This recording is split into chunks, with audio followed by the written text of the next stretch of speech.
அனைவருக்கும் வணக்கங்க. இந்த பதிவுல ஒரு மனிதனுக்கு ஒரு தசை அதனுடைய பலனை எப்போது செய்யும்?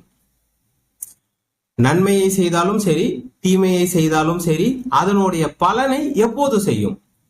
ஆரம்பத்துல செய்யுமா, நடுவுல செய்யுமா, பிற்பகுதியில செய்யுமா? ஏகப்பட்ட கேள்விகள். அதாவது மக்கள் அதிகமாக கேட்கக்கூடிய கேள்விகளை தான் நான் ஒரு வீடியோவா எடுத்து போடுறேங்க. அதிலிருந்து சில ஆய்வுகளை பண்ணி அவர்களுக்கு தேவைப்படக்கூடிய அந்த விஷயத்தை நான் டெலிவரி பண்றேன்.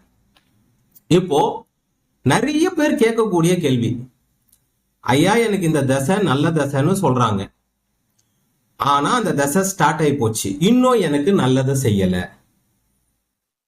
ஐயா நான் ஒரு தசையில இருக்கேன், எனக்கு கெடுபலன் நடக்குது, அந்த தசை நன்மையவே செய்யல, என்ன பண்றது? இந்த தசை எனக்கு நன்மையே செய்யுமா செய்யாதா? மக்கள் கிட்ட இருந்து ஏகப்பட்ட கேள்விகள் வரும். ஒண்ணு, எனக்கு இந்த தசை நன்மையை செய்யுமா செய்யாதா, இந்த மாதிரி இந்த கேள்விகள் அதிகமாக வரும். சரி, நன்மையை செய்யும்னு சொல்றீங்களே, இன்னும் செய்யல. இந்த தசை சுமாரா இருக்கும்னு சொல்றாங்க, உண்மையா? இந்த தசை ரொம்ப மோசமான பலனை செய்யும்னு சொல்றாங்க, உண்மையா? இந்த தசை எனக்கு ரொம்ப நல்ல பலனை செய்யும்ன்றீங்க, ஆனா செய்யல. எனக்கு வேலை கிடைக்கும்னு சொன்னாங்க, கிடைக்கல. எனக்கு கடன் அடையும் சொன்னாங்க, அடையல. இந்த தசை ஸ்டார்ட் ஆகி 1 வருஷம் ஆகுது, 6 மாசம் ஆகுது, 2 வருஷம் ஆகுது, 3 வருஷம் ஆகுது, நல்லதே நடக்கல. இந்த மாதிரி ஏகப்பட்ட கேள்விகள் நம்ம கிட்ட வரும். இதுல முக்கியமான ஒரு விஷயம், நம்ம தெரிஞ்சுக்க வேண்டிய விஷயம் என்னன்னா, ஒரு தசை நம்மளுக்கு அதனுடைய நற்பலன் தீய பலனை எப்போது செய்யும்? Most important. அதுல இருக்கிற நல்ல பலனு கெட்ட பலனு நம்மளுக்கு எப்ப கிடைக்கும்? அந்த தசையோடைய மகத்துவம், அந்த காரகத்துவம், ஆதிபத்தியம் நம்மளுக்கு எப்ப கிடைக்கும்?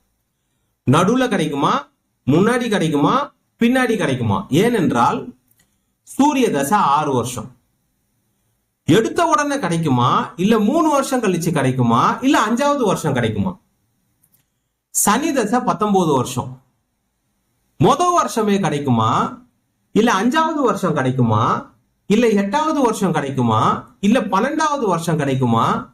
சனி தசை 19 வருஷம் 16வது வருஷம் கிடைக்குமா? இந்த மாதிரி இது ஒரு பெரிய டவுட், எல்லாருக்குமே இருக்கக்கூடிய டவுட். நிறைய ஜோதிடர்களுக்கே இதை பத்தி சுத்தமா தெரியாது. நான் ஒரு ஆய்வு பண்ணி மக்களுடைய ஜாதகத்தை பார்த்து ஒரு விஷயம் கண்ணில் பட்டதை இந்த பதிவுல நான் ஷேர் பண்றேன். சுக்கிர தசை 20 வருஷம், குரு தசை 16 வருஷம், புதன் தசை 17 வருஷம், ராகு தசை 18 வருஷம், சனி தசை 19 வருஷம், சந்திர தசை 10 வருஷம், செவ்வாய் தசை 7 வருஷம், கேது தசை 7 வருஷம், சூரிய தசை 6 வருஷம். நவ கிரகங்களுக்கு ஒரு அளவு இருக்கு. அந்த அளவுல இப்ப 19 வருஷம் சனி தசையில நீங்க இருக்கும்போது எப்போ நன்மையை செய்யும்? பெரிய கேள்வி.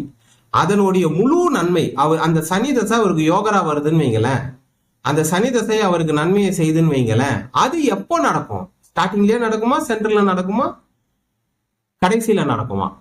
இதுதான் முக்கியமான ஒரு கேள்வி, ரைட்டுங்களா? இந்த கேள்விக்கு பதிலை பார்க்கறதுக்கு முன்னாடி 2-3 விஷயத்த நான் சொல்லிடுறேன்.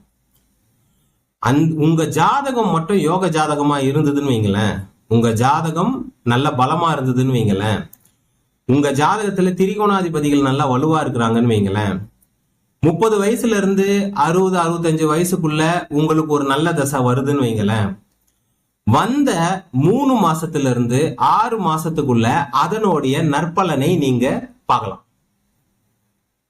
இது பேசிக்கான ஒரு பாயிண்ட். உங்க ஜாதகம் பலமாக இருந்து 30 வயசுல இருந்து 65 வயசுக்குள்ள உங்களுக்கு யோக தசையோ, உங்களுக்கு நன்மையை செய்யக்கூடிய தசையோ வந்ததுன்னா 3 மாசத்துல இருந்து 6 மாசத்துக்குள்ள அதனுடைய நற்பலனை நீங்க பார்த்துடுவீங்க. அதனுடைய நல்ல வேலையை அது துவங்கிடும். உங்க கண்ணுக்கு தெரியுதோ இல்லையோ, அது தன் வேலையை தொடங்கிவிடும். நல்லா ஞாபகம் வச்சுக்கோங்க. இதெல்லாம் என்னுடைய அனுபவத்திலையும் நான் சொல்றேன். இன்னொன்னு, சில பேருக்கு நல்ல தசை ஸ்டார்ட் ஆயிருக்கும், சூப்பரான தசை ஸ்டார்ட் ஆயிருக்கும். 7.5 சனியும் பேரலா ஸ்டார்ட் ஆயிருக்கும், அஷ்டமத்து சனியா பேரலா ஸ்டார்ட் ஆயிருக்கும். அவங்களுக்கு கண்டிப்பாக அந்த தசை நற்பலனே செய்யாது. நல்லா ஞாபகம் வச்சுக்கோங்க. அவங்களுக்கு அந்த தசை அந்த 7.5 சனி முடிகிற வரைக்கும், அல்லது விரய சனி ஜென்ம சனி முடிகிற வரைக்கும், அஷ்டமத்து சனி முடிகிற வரைக்கும் எப்பேற்பட்ட ராஜயோக தசையாக இருந்தாலும் நன்மையை செய்யாது. மூணாவது பாயிண்ட், இது கொஞ்சம் ரேரா நடக்கும். வீட்டில் இருக்கிறவங்களுக்கு பூரா டைம் சரியில்லை. மனைவிக்கு 7.5 சனி நடக்குது, பிள்ளைகளுக்கு அஷ்டமத்து சனி நடக்குது, பிள்ளைகளுக்கு 7.5 சனி நடக்குது. வீட்டுல அப்பாவை தவிர்த்து 2, 3, 4 பேர் வீட்டுல இருக்கிறீங்கன்னு வைங்க. கணவன் மனைவி 2 குழந்தைகள் இருக்கிறாங்கன்னா வீட்டுல 3 பேருக்கும் நேரம் சரியில்லை, 2 பேருக்கும் நேரம் சரியில்லை. அப்பனா கண்டிப்பா அப்பாவோடைய நல்ல தசை வேலை செய்வதற்கு தாமதப்படுத்தும். இதெல்லாம் பேசிக் பாயிண்ட். இதுதான் மெயினா நடக்கும். இப்போ நம்ம டாபிக் உள்ள வருவோம். ஒரு தசை புக்திக்கும் சொல்றேன், நான் தசைக்கு சொல்றேன், புக்திக்கும் சொல்றேன். நீங்க அதை கணக்கு போட தெரிஞ்சுக்கோங்க. உங்க ஜாதகத்துல சந்திரன் எங்க இருக்கிறாருன்னு பாருங்க. உங்க ஜாதகத்துல ஒரு ராசி கட்டத்துல அவர் எத்தனாவது டிகிரியில இருக்கிறாருன்னு பாருங்க. மொதல் 10 டிகிரியில 0ல இருந்து 10 டிகிரிக்குள்ள இருந்தாருன்னா பேசிக்கா ஒரு தசையோடைய பலன் உங்களுக்கு, ஒரு தசையும் சரி ஒரு புக்தியும் சரி, அதனுடைய பலன் உங்களுக்கு அது ஸ்டார்ட் ஆன உடனே அதனுடைய நற்பலனையோ தீய பலனையோ கொடுக்க ஸ்டார்ட் பண்ணிடும். உங்களுக்கு உங்க ஜாதகத்துல சந்திரன் 11 டிகிரியில இருந்து 19, 20 டிகிரி வரைக்கும் இருக்கிறாருன்னு வைங்க. 11 டிகிரியில இருந்து 20 டிகிரி வரைக்கும் இருக்கிறாருன்னு வைங்க. அந்த தசையோடைய சென்டர் பாயிண்ட்ல, அந்த தசா புக்தியோடைய சென்டர் பாயிண்ட்ல உங்களுக்கு நல்ல பலனோ கெட்ட பலனோ அது உங்க தசைக்கு ஏத்த மாதிரி உங்களுக்கு டெலிவரி ஆகும். உங்க ஜாதகத்துல சந்திரன் 21 டிகிரியில இருந்து 30 டிகிரி வரைக்கும் இருக்கிறாருன்னு வைங்களேன்.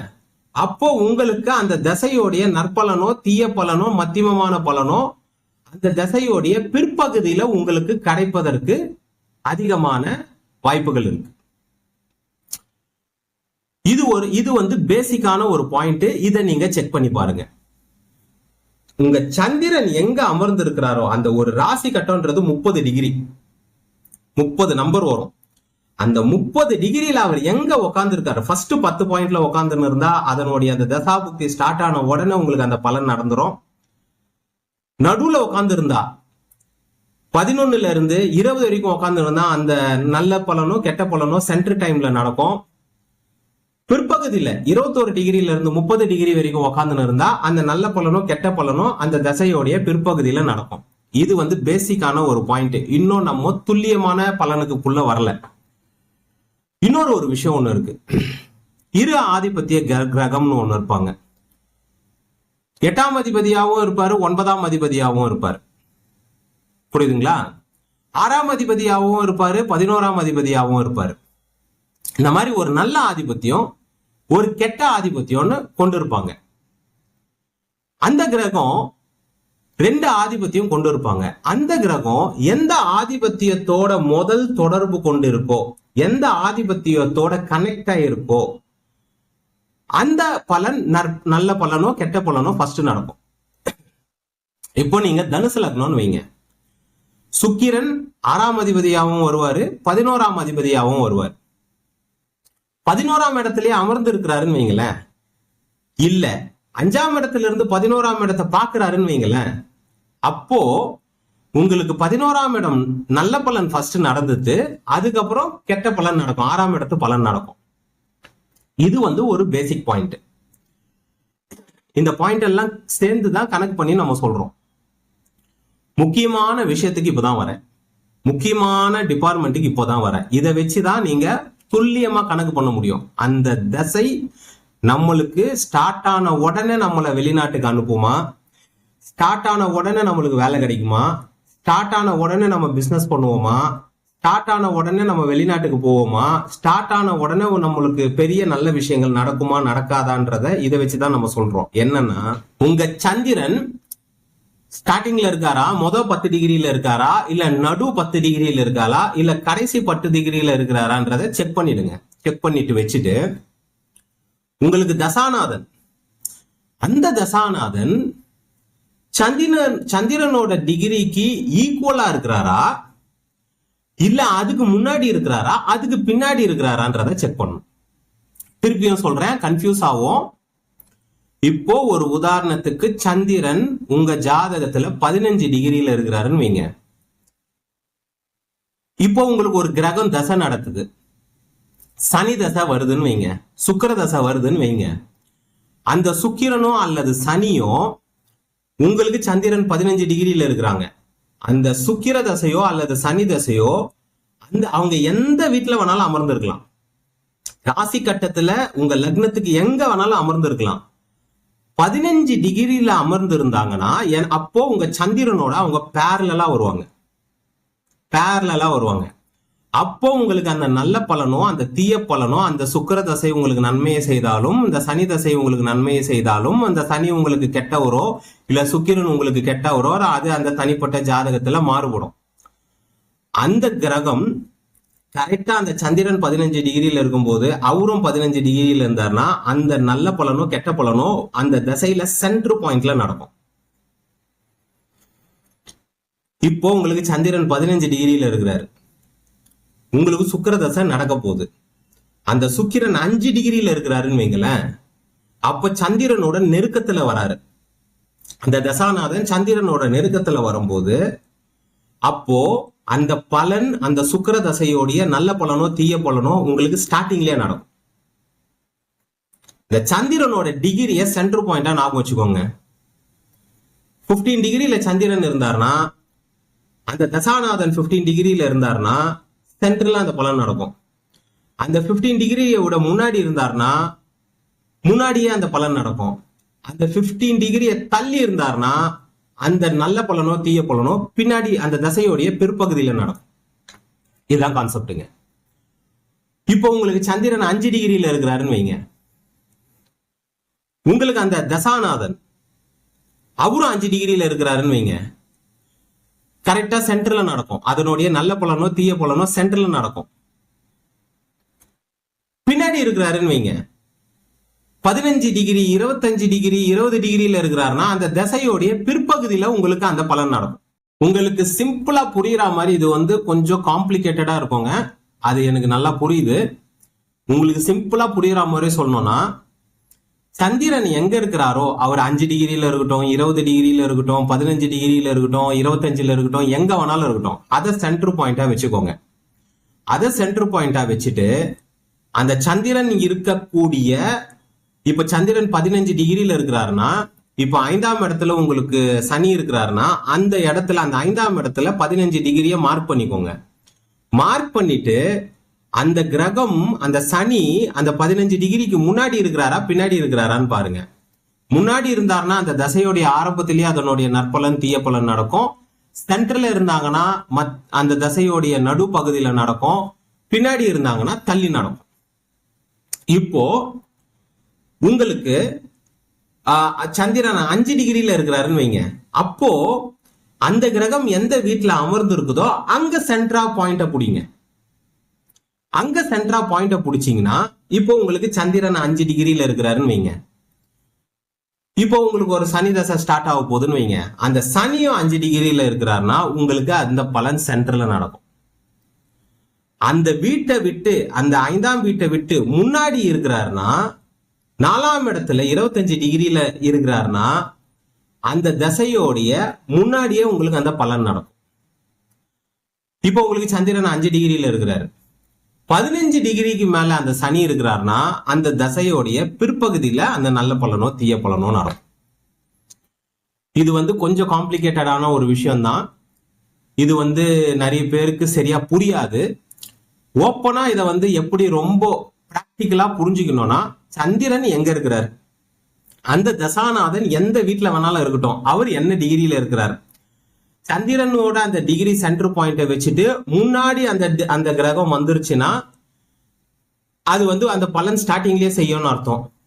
அந்த சென்டர் பாயிண்டோடயே அந்த தொடர்பு கொண்ட அந்த கிரகம் இருந்ததுன்னா சென்டர்ல செய்யும்னு அர்த்தம்.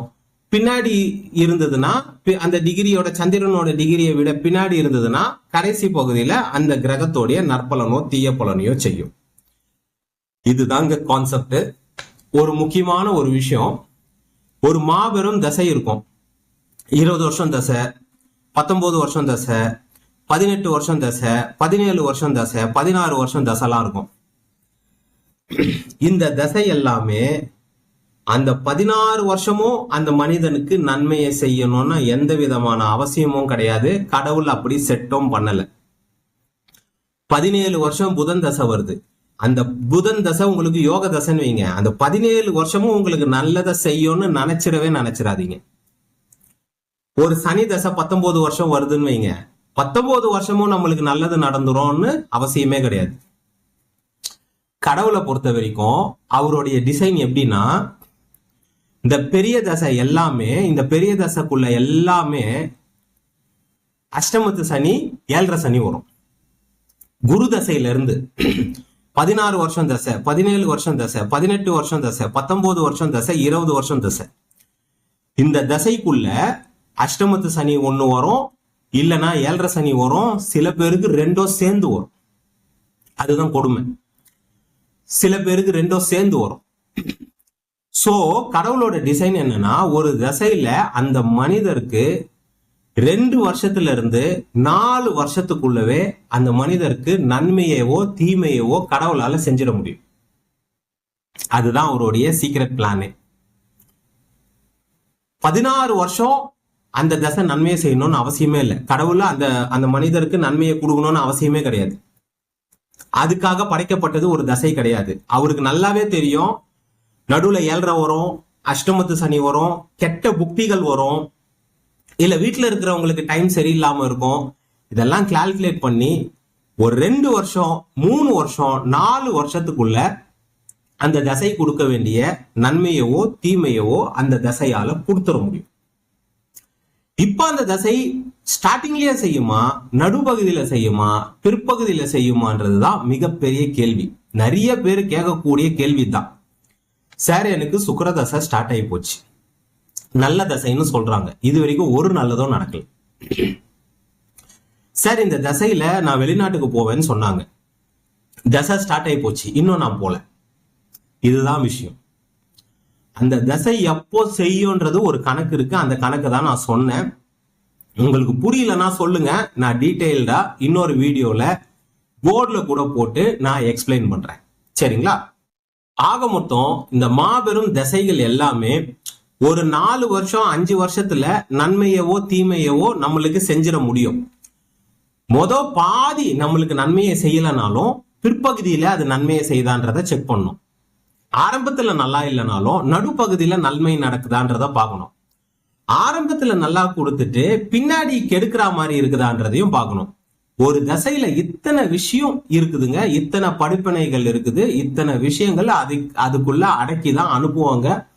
இததான் நம்ம ஒரு ஜாதகத்திலையும் பார்த்துன்னு இருக்கோம். இதெல்லாமே துல்லியமா நடக்கும். இதுதான் விஷயம். இந்த தசாபுக்தி கால்குலேஷன் சாதாரண விஷயம் கிடையாது. நம்ம இது நிறைய பேருக்கு புரியவும் புரியாதுன்னு நான் நினைக்கிறேன். பார்ப்போம். இந்த வீடியோ போஸ்ட் ஆன பிறகு அதுல வர கேள்விகளை வைத்து எத்தனை பேருக்கு புரிஞ்சது புரியலன்றதை நம்மளுக்கு ஈஸியா கண்டுபிடிக்க முடியும். இந்த பதிவுல இதை பார்த்திருக்கோம், தசையை பத்தி பார்த்திருக்கோம். நன்றி, வணக்கம், வாழ்க வளமுடன்.